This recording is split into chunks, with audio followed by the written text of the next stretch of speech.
Hello દોસ્તો, હું પરવેઝ મર્ચન્ટ મારી યુટ્યુબ ચેનલ પલ્સીસ ઓફ વિઝડમની ગોલ સિરીઝ પાર્ટ 2માં ફરીથી આપ સર્વોનું હાર્દિક સ્વાગત કરું છું.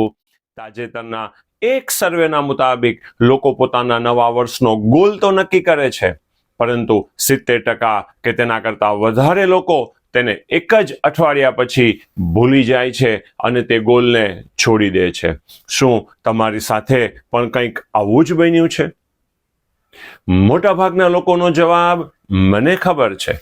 મારી ઈચ્છા છે કે તમને આ મુશ્કેલીમાંથી બહાર કાઢું. કેવી રીતે? આ પ્રશ્નનો જવાબ આ જ એપિસોડના અંતમાં આપીશ. દોસ્તો, બચપણમાં આપણે કાચબા અને સસલાની વાર્તા સાંભળી હતી. હું ચોક્કસથી કહીશ કે સસલા પાસે સ્પીડ હતી, પરંતુ કાચબા પાસે ગોલ હતો. ગોલ એટલે ખૂબ જ કુશળ તીરંદાજ દ્વારા છોડેલું એ તીર કે જેના પર તેના નિશાનનું એડ્રેસ લખેલું જ હોય છે.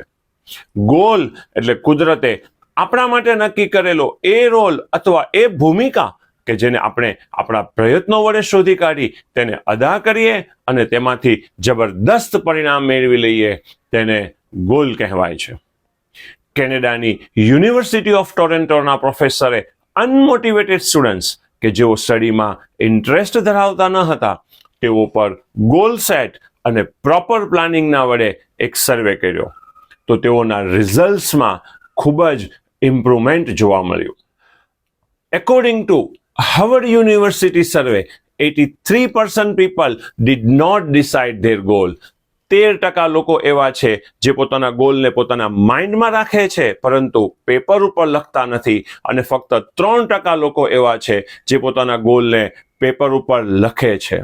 કેલિફોર્નિયા યુનિવર્સિટીના સર્વેના મુતાબિક 42% સક્સેસ રેશિયો વધારે મળ્યો એ લોકોની કમ્પેરિઝનમાં કે જેઓએ પોતાના ગોલને લખ્યો ન હતો. હું જરૂરથી કહેવા માંગીશ કે અગર આપણે આપણા ગોલને પેપર પર લખશું તો દુનિયાના ફર્સ્ટ 3% લોકોમાં સામેલ થઈ જશું અને સક્સેસ થવાના ચાન્સીસ ખૂબ જ વધી જશે.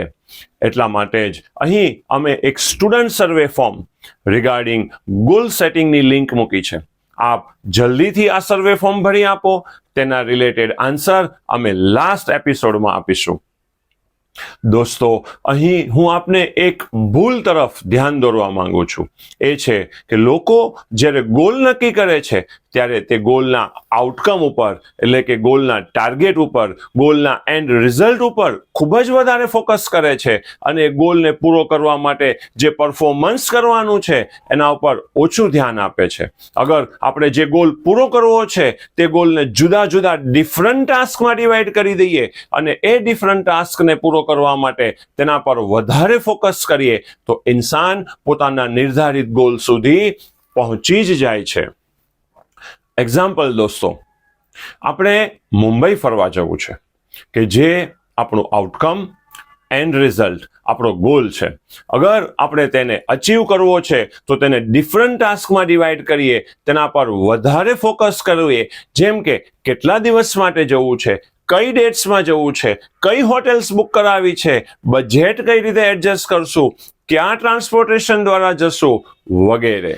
સેકન્ડ એક્ઝામ્પલ આપું દોસ્તો, સ્ટુડન્ટને કોઈ પણ એક્ઝામમાં ગુડ સ્કોર અચીવ કરીને ઇન્ડિયાની બેસ્ટ કોલેજમાં એડમિશન લેવું હોય તો તેણે આ ગોલને સ્મોલ ટાસ્કમાં ડિવાઈડ કરવું જોઈએ.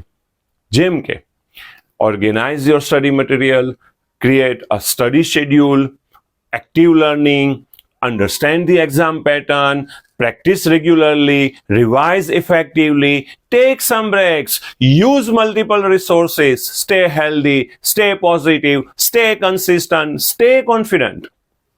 દોસ્તો, હવે સમય થઈ ગયો છે શરૂઆતમાં પૂછેલો પ્રશ્ન કે 70% લોકો આફ્ટર 1 વીક ગીવ અપ કરી દે છે, એનું સોલ્યુશન પણ આપને એક અગત્યના સર્વેના આધારે આપું છું કે 70% people got success in their goal who shares their goal to their friends, to their family members. Yes દોસ્તો, જ્યારે કોઈ ઇન્સાન પોતાના ગોલને વારંવાર શેર કરે છે તો એના ફાયદા એ મળે છે કે રિપીટેડલી આપણો ગોલ બીજાને કહેવાથી આપણો ગોલ આપણા સબકોન્શિયસ માઇન્ડમાં ચાલ્યો જાય છે, જે આપણને વધારે યાદ અપાવે છે અને ભૂલવા દેતો નથી. બીજો ફાયદો શું થાય છે દોસ્તો, આપને ખ્યાલ છે?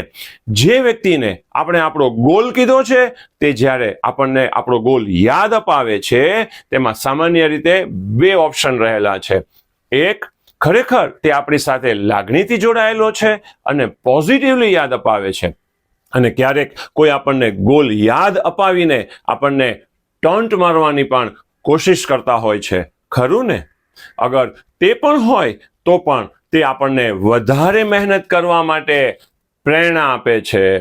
અગર તમારો ગોલ તમે અમને શેર કરશો તો અમે તમને વધારે ગાઈડ કરીશું.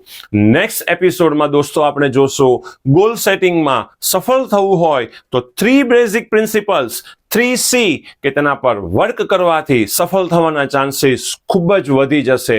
એ 3C ક્યાં છે તેના માટે નેક્સ્ટ એપિસોડ જોવાનું ચૂકતા નહીં. Thank you very much.